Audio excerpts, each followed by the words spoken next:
malam, senang sekali saya Rosi bisa menjumpai Anda semua. Dan malam hari ini kita tahu bahwa beberapa minggu terakhir soal infotainment begitu menghangat.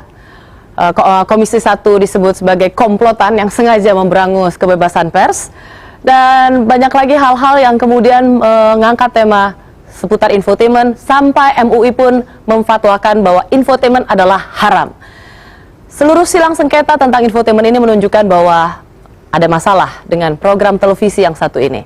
Apakah insan pekerjanya, pemilik production house-nya, atau pemilik TV-nya?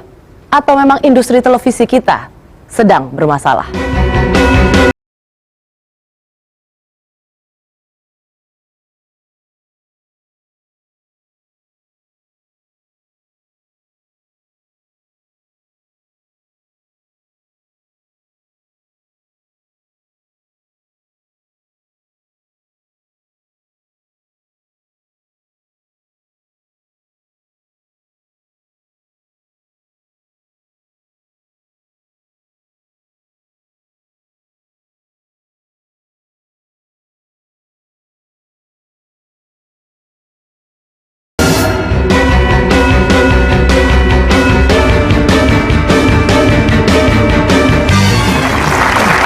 Ya, keluarga Indonesia, malam hari ini saya sudah mengundang banyak sekali narasumber sahabat Rosi yang akan berbicara soal perlu tidaknya kita pada program infotainment, atau program infotainment itu sebagai program jurnalistik atau bukan, non faktual atau bukan.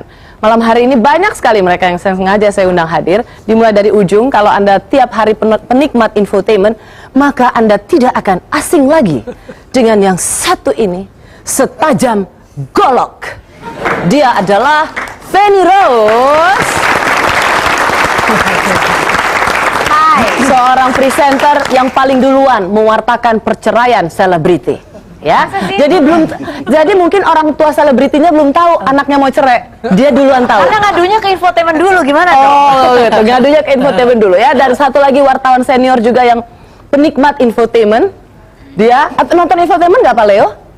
Saya payung pelindungnya, tapi sebenarnya kurang saya nonton. Kurang saya nonton. Ah, malu-malu Bapak. Saya senang TV berita. Oh, ini adalah Bapak Leo Batubara, wartawan senior kita. Dan berikutnya adalah seorang wartawan senior juga, malang melintang di dunia jurnalistik. Dan dia adalah seorang yang mengemukakan ide bagaimana waktu itu berita hiburan ditampilkan atau disiarkan di televisi sehingga disebut sekarang namanya infotainment. Dia adalah wartawan senior Maman Suherman. Jadi kalau Anda menyalahkan infotainment sekarang, mari nanti kita berbicara pada beliau ya. Dan yang paling ujung adalah seorang anggota AJI, Aliansi Jurnalis Independen. Dia pengarang buku yang sedang saya pegang saat ini, Jurnalisme Investigasi. Dia adalah Dandi Dwi Laksono. Anggota Komisi 1 yang cukup galak pada saat rapat dengar. Saya sempat dengar bahwa Mas Effendi ini mengatakan, kalau perlu infotainment kita tutup saja. Wah, banyak ibu-ibu nanti jerit katanya Pak. Ya, Mas Effendi Khoiri, kita akan dengar mengapa ia mengeluarkan statement yang begitu keras. Lalu ada Mbak Eski Suyanto dari Komisi Penyiaran Indonesia. Beliau yang selama ini banyak mengemukakan pernyataan-pernyataan bahwa televisi harus aman untuk remaja dan anak-anak, aman untuk keluarga. Mbak Eski Suyanto. Dan di tengah saya adalah Mbak Mulharneti Syaz. Beliau adalah dosen ilmu komunikasi ISIP Jakarta dan baru saja meraih gelar doktor dengan disertasinya yang berjudul Infotainment ya. Judulnya Relasi Kekuasaan dalam Budaya Industri Televisi di Indonesia, studi tentang infotainment. Studi tentang infotainment. Dan berikutnya last but not least, seseorang yang saya tidak perlu kenalkan lagi, dia adalah Sis Enes. Yeah. Ya. Pertanyaan pertama saya, apakah infotainment itu produk jurnalistik atau bukan, Pak Leo? Acuan saya itu Undang-Undang Nomor 40 Tahun 99 tentang pers ya. Ada 5 fungsi. Pertama, informing. Kedua, educating. Ketiga, entertaining. Keempat, controlling. Jadi kalau Kelimanya Pak, kelimanya belum? ya Kelimanya? itu fungsi ekonomi. Baru 4 tadi Pak. Fungsi ekonomi. Oh, Nah, jadi kalau informing digabung dengan entertaining, Itu namanya infotainment. Jadi saat ini secara fakta infotainment adalah produk jurnalistik. Iya. Yang ada sekarang adalah produk jurnalistik. Yang ada sekarang ini terbagi dua. Ada yang sudah menyimpang dari koridor, tapi ada yang masih dalam koridor. Kalau secara ada di keseluruhan, bad, ada di good. Kalau infotainment jadi menurut Bapak adalah produk jurnalistik. Ya. Itu sepakat ya? Jadi infotainment terbagi dua. Jadi kalau infotainment mengabarkan soal perceraian, itu termasuk produk jurnalistik? Percaya sebagai informasi, ya. Tapi kalau itu menjadi permen karet, sekedar untuk perceraian, itu sebenarnya sudah menyimpang. Dande, produk jurnalistik atau bukan? Sebenarnya dia dalam keluarga besar jurnalisme, mula-mulanya. Karena memang seperti halnya di media cetak, kita juga mengenal informasi tentang dunia hiburan. Yang kita saksikan sekarang ini adalah informasi yang semata-mata menghibur. Jadi bukan informasi tentang dunia hiburan, tetapi informasi yang semata-mata menghibur.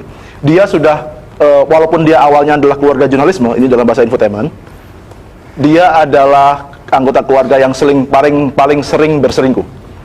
Dia berselingkuh dengan industri sinetron, dia berselingkuh dengan menerabas batas publik dan privat, dan ya dalam keluarga kalau... Jadi maksudnya kalau sekarang infotainment yang banyak disorot adalah kasus perceraian atau memasuki ranah privat yang sudah terlalu kebablasan. Menurut Anda itu infotainment produk jurnalistik atau bukan? Definitely bukan.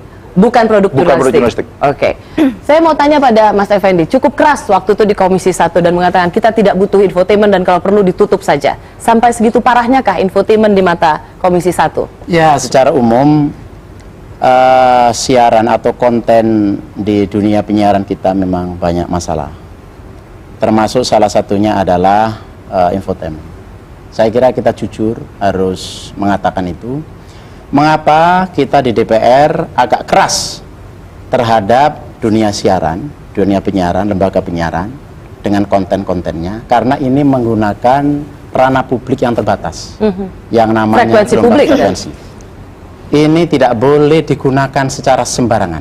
Ini pertanyaan ini konteks banget dengan Mas Effendi karena selain politisi, Mas Effendi juga mantan wartawan. Jadi kembali ke pertanyaan awal, apakah infotainment ini produk jurnalistik atau bukan? Kalau ada yang mengatakan bahwa infotainment adalah bagian dari keluarga besar jurnalisme, menurut saya ini pendatang haram. Pendatang haram? Pendatang haram. Jadi, wow, itu bahkan lebih keras lagi. Iya, pendatang haram. Mari kita lihat dari berbagai ilmu tentang jurnalistik.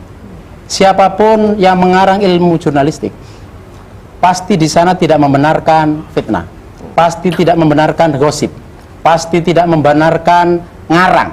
Dan infotainment telah melanggar hal itu. Betul. Banyak sekali pelanggaran yang dilakukan. Banyak sekali pelanggaran yang telah dilakukan oleh infotainment. Kami kembali sesaat lagi, kita berikan hak jawab pada kelompok infotainment.